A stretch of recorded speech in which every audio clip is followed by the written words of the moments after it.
किसी ने बहुत एक सुंदर लाइन कही है कि जो तुमको हो पसंद वो बात कहेंगे, तुम दिन को रात कहो तो रात कहेंगे।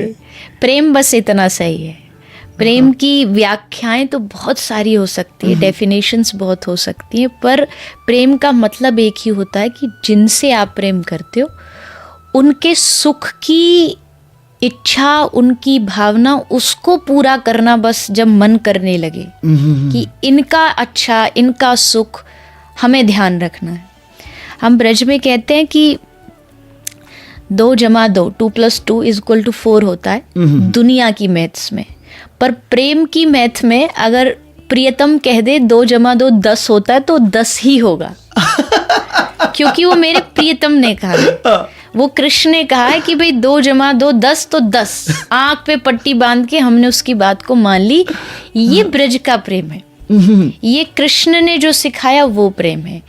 वहाँ पर स्वसुख इच्छा मतलब अपना जो हमारे बहुत सारे सेल्फिश जो रीजंस होते, और मैं जिस प्रेम की बात कर रही हूँ वो प्रेम जब तक आप बॉडी से कनेक्टेड है तब तक नहीं हो सकता।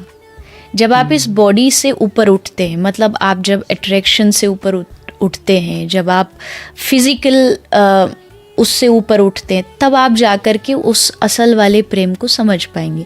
क्योंकि जहाँ पर शरीर आता है, जहाँ पर मैं आ जाता है, तो वहाँ अपने आप ही जो सेल्फिशनेस होती है वो स्टार्ट हो जाती है।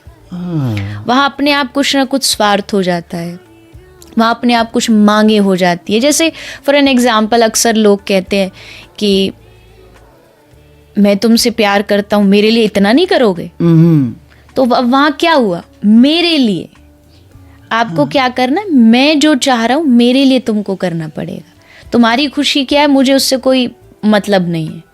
यही कारण होता है कि लोग कभी कभी गलत चीज़ को प्रेम समझ लेते हैं, या ये कह लीजिए अट्रैक्शन जो होता है उसको प्रेम समझ लेते हैं। और जब उनकी इच्छा पूरी नहीं होती तो कहते हैं ना, पहले तो बहुत प्यार था, फिर मेरा प्यार जो थोड़ा डाउन हो गया। ये जो डाउन वाला प्यार है ये बहुत डेंजरस है क्योंकि अगर सच्चा प्रेम होगा तो कभी कम नहीं हो सकता, कभी भी कम नहीं हो सकता। चाहे जैसे श्री कृष्ण छोड़ के चले गए, शादी करी रुक्मिणी जी से, शादी करी 16,108 रानियों से, और जब भी कृष्ण की शादी होती तो एक द्वारपाल आके ब्रज में ये न्यूज़ देता था कि भाई कृष्ण की एक शादी और हो गई। तो गोपियाँ हंस से बस उनके ये पूछती थी, क्या हमारा कृष्ण उसमें सुखी है? अगर उन्होंने बोला हाँ, तो वो एकदम खुश हो जाती कि चलो अब हमारा कृष्ण सुखी है, उसकी शादी हो गई, बधाइयाँ देना उसको। वहाँ किसी भी प्रकार की कोई ईर्ष्या नहीं थी, द्वेष नहीं था। आप बता दो दुनिया में ऐसा कहीं होता हो भाई, आप अपने पति कह लो या प्रियतम बॉयफ्रेंड कह लो, आप उनका कोई और प्रेमी देखे और आप खुश हो जाए, अरे वाह वाह वाह हमें बड़ा अच्छा लगा आपसे मिलके? नहीं, आपको अब ऑटोमेटिकली ईर्ष्या होगी कि भाई ये ऐसे कैसे हो सकता है। क्यों? क्योंकि वहाँ प्रेम में स्वार्थ है, वहाँ अपना देखा जा रहा है, वहाँ उनका नहीं देखा जा रहा। तो ये बहुत डीप चीज़ है, जो असल प्यार है, असल प्रेम है, उसको समझना। पर बस इतना समझ लीजिए कि शारीरिक मांगों से जब आप ऊपर उठ जाते तब असल प्रेम शुरू होता है। जब आप फाइनेंशियली मांगों से ऊपर उठ जाते तब प्रेम शुरू होता है।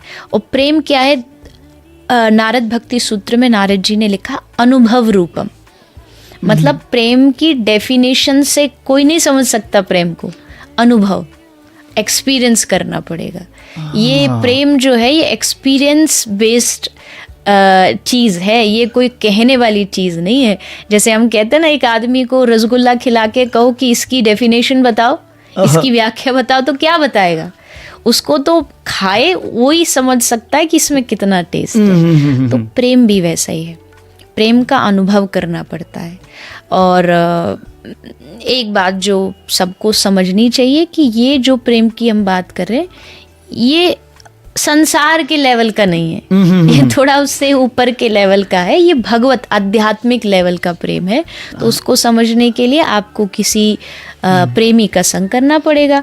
जो प्रेमी होंगे भगवान के, उनका संग करोगे तो आप भी इस प्रेम को समझ सकते हैं। वाह।